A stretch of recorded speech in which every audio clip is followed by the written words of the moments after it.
नमस्कार, मेरा नाम है हर्ष और आप देख रहे हैं द सोशल एक्टिविस्ट चैनल। आज के खास खबर में आपको भारत और कनाडा के बीच राजनयिक संबंधों के बारे में बताएंगे। कनाडा और भारत के बीच के टेंशन को बताएंगे।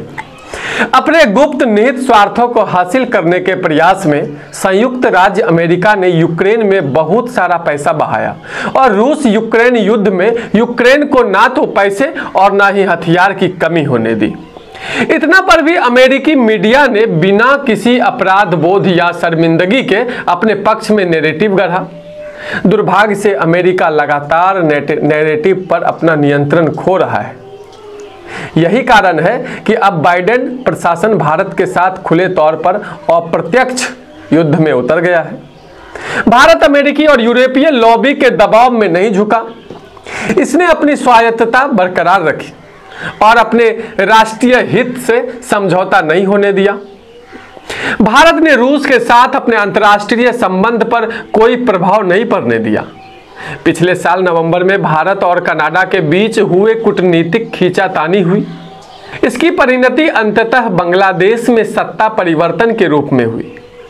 डीप स्टेट को पाकिस्तान और बांग्लादेश की तरह भारत सरकार को गिरा लेने का पूरा भरोसा था, लेकिन ऐसा नहीं हुआ। वे बुरी तरह विफल हो गए। विपक्ष के नेता राहुल गांधी ने बहुत सारे राजनीतिक दौरे किए, लेकिन यह राजनीतिक लाभ में परिवर्तित नहीं हुआ जैसा कि उन्हें उम्मीद थी। हरियाणा में ईडी गठबंधन की हार के बाद इस मोर्चे पर सब कुछ तेज हो गया है। हरियाणा में ईडी गठबंधन की हार के साथ दिल्ली पर कब्जा करने की आखिरी उम्मीद भी टूट गई है। इसलिए कनाडा और अमेरिका में केंद्रीय चुनाव नजदीक आने के कारण सत्ता परिवर्तन का डर वहां के राष्ट्र प्रमुखों में बैठ गया है और नैरेटिव नियंत्रण में लगातार मिली विफलता के बौखलाहट में ये झगड़े और भी तेज हो गए हैं। डोनाल्ड ट्रंप के सत्ते में आने की संभावना अंदर ही अंदर डीप स्टेट के लिए सिरदर्द पैदा कर रही है। इसलिए डीप स्टेट भारत को ज्यादा से ज्यादा नुकसान पहुंचाने पर अड़ा हुआ है। इसमें राजनीतिक रूप से मरते हुए ट्रूडो को कठपुतली की तरह इस्तेमाल किया जा रहा है। कनाडा ने भारत पर विदेशी धरती पर न्यायोत्तर हत्या का ताजा आरोप लगाया है, जबकि भारत ने सभी आरोपों से इनकार किया है। इन आरोपों का निराधार और मनगढ़ंत बताया गया है। भारतीय विदेश मंत्रालय के प्रवक्ता के अनुसार यह कनाडा के मतदाताओं से समर्थन हासिल करने के लिए ट्रूडो के हताशा प्रयास के अलावा और कुछ नहीं है। कनाडाई पीएम जस्टिन ट्रूडो की प्रेस रिपोर्ट से यह स्पष्ट है कि वे भारत के गृह मंत्री को विशेष रूप से जानबूझकर और कुटिलता से निशाना बना रहे हैं। इस तनाव का उपयोग भारत संयुक्त राष्ट्र चार्टर के अनुसार अंतर्राष्ट्रीय संबंधों में कानून का शासन स्थापित करने के अवसर के रूप में कर रहा है। इसने कनाडा से अपने 6 राजनयिक स्वदेश वापस बुलाने को कहा। यह 6 राजनयिक असंतुलन पैदा कर रहे थे, जबकि नियम राजनयिक समानता का है।